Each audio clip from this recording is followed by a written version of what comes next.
Éphésiens, chapitre 5. Les actions qui appartiennent à la nuit ne produisent rien de bon. N'y participez pas. Au contraire, dénoncez-les.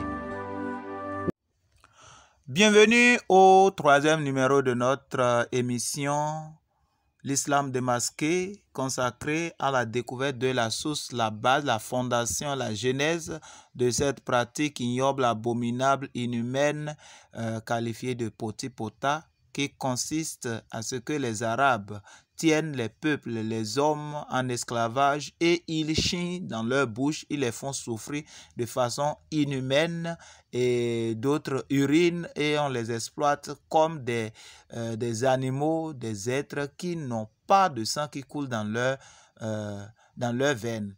Maintenant, nous sommes en train de voir d'où cela est tiré. Sans doute, si vous avez suivi nos numéro 1 et numéro 2, vous allez comprendre que Muhammad a initié cela, a induit, a pratiqué cela, le potipota.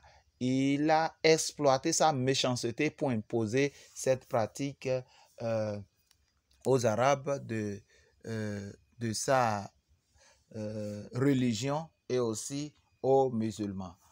Nous allons continuer à dévoiler cela. Lisons ensemble ceci.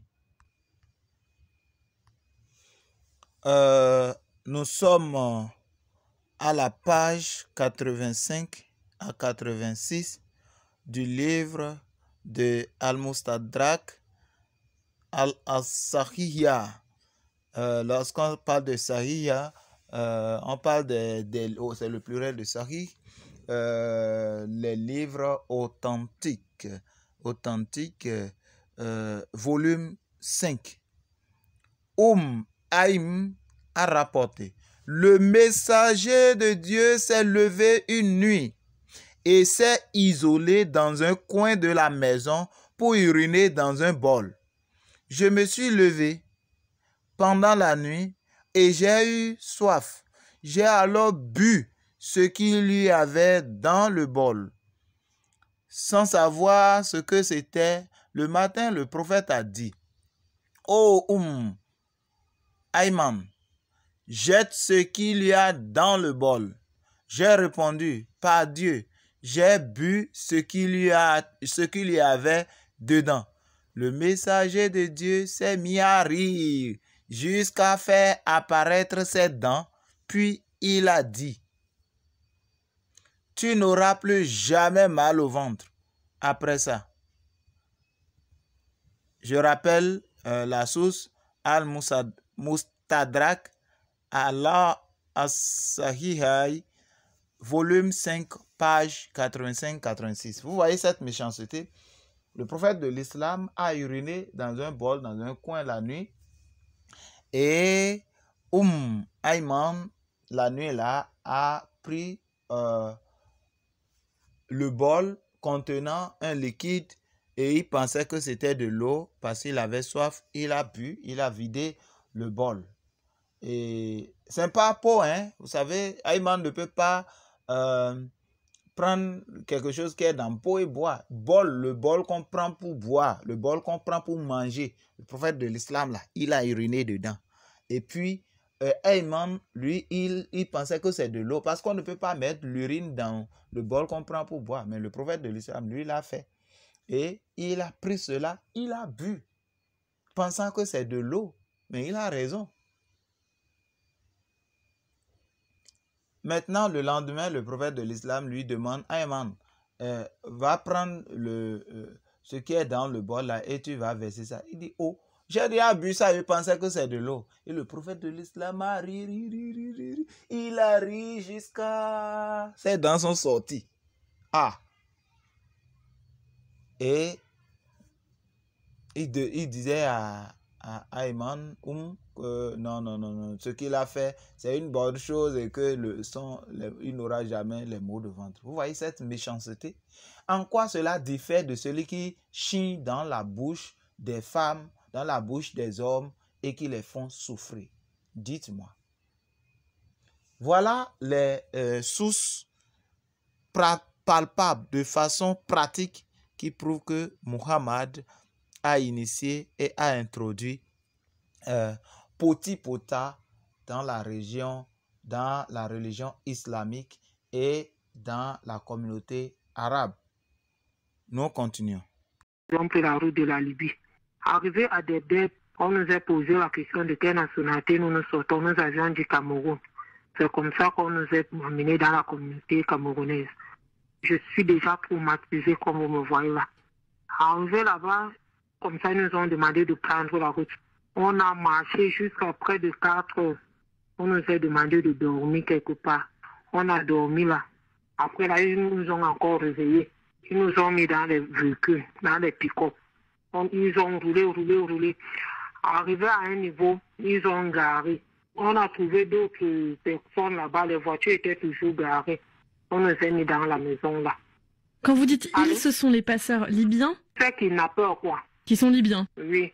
Ils ont fait coucher tous les hommes au sol. Ils ont commencé à coucher les femmes. Mais il y avait une dame là, elle avait une petite grossesse, je pense entre 2 à 3 mois. Et une autre petite fillette.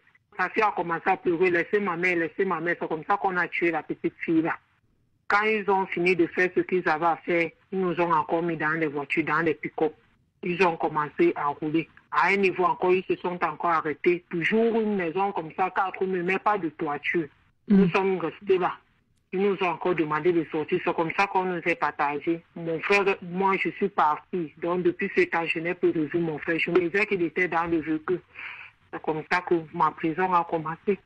Comme je vous dis là, jusqu'à aujourd'hui, on nous couche en désordre. Très tôt le matin, ils nous mettent dehors. Ils nous versent de l'eau. Ils nous couchent devant les hommes.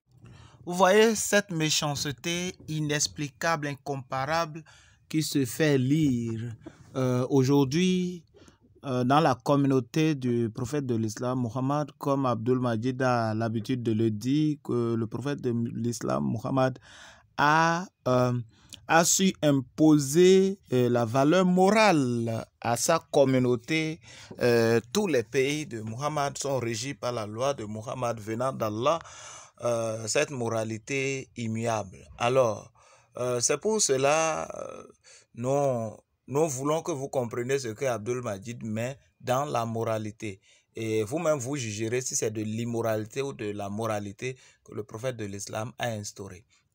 Alors, cette méchanceté que vous venez d'écouter au niveau du témoignage des gens qui subissent cela, nous lisons rapidement dans Sahih Muslim, Hadith 1551, à la page 98.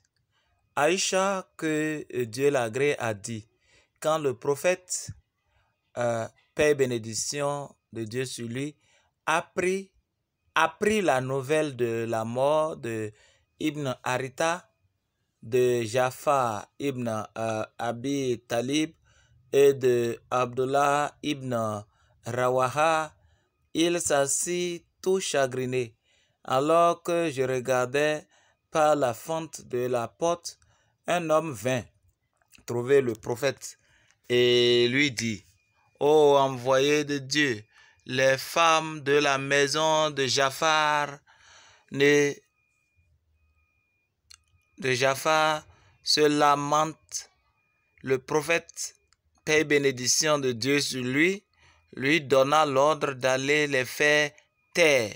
L'homme partit, puis revint dire qu'elle ne lui avait pas obéi. Le prophète, paix et bénédiction de Dieu, lui donna de nouveau l'ordre d'aller les faire taire. L'homme revint de nouveau en disant, par Dieu, ô envoyé de Dieu, nous ne pouvons pas les faire taire. Selon Aïcha, le prophète, paix et bénédiction de Dieu, lui dit alors, va les faire taire par tout moyen, fût-ce de leur fourrer de la terre dans la bouche. Le prophète de l'islam donnait l'ordre à l'homme là de prendre du sable pour mettre dans la bouche de ces femmes afin de fermer leur bouche pour qu'elles n'aient pas la capacité de crier, de se lamenter. Oh là là, quel petit potard. Aïcha, je continue la lecture. Aïcha ajoute, Moi, je dis à l'homme que Dieu t'humilie. Par Dieu, tu n'as pas fait ce que le prophète, paix et bénédiction de Dieu, lui, t'avait ordonné de faire. Et tu n'as pas débarrassé l'envoyé de Dieu de son souci. Alors, l'homme là a vu que c'est inhumain, cette pratique de ramasser le sable et d'enfouir ça dans la bouche des femmes afin de les faire taire, forcer. C'est inhumain. Ce n'est pas digne. Cela ne devrait pas venir d'un prophète qui dit qu'il est le prophète d'une religion de paix. Et pour cela, il a refusé de faire cela. Il est parti, mais il n'a pas ordonné. Et Aïcha dit, tu seras humilié parce que tu n'as pas fait ce que le prophète t'a demandé. Et voilà la source, l'essence, la genèse de Poti Pota que vous voyez aujourd'hui. Les musulmans, l'islam a masqué ça. C'est bel et bien le prophète de l'islam, Muhammad, qui a institué ça, qui a initié ça. Et cela se passe, les Arabes, là où la charia est pratiquée, ils le font de façon nette, claire. Même la pédophilie, l'inceste, l'homosexualité, on va détailler ça là un à un, mais c'est des choses qui se pratiquent parce que le prophète de l'islam l'a fait.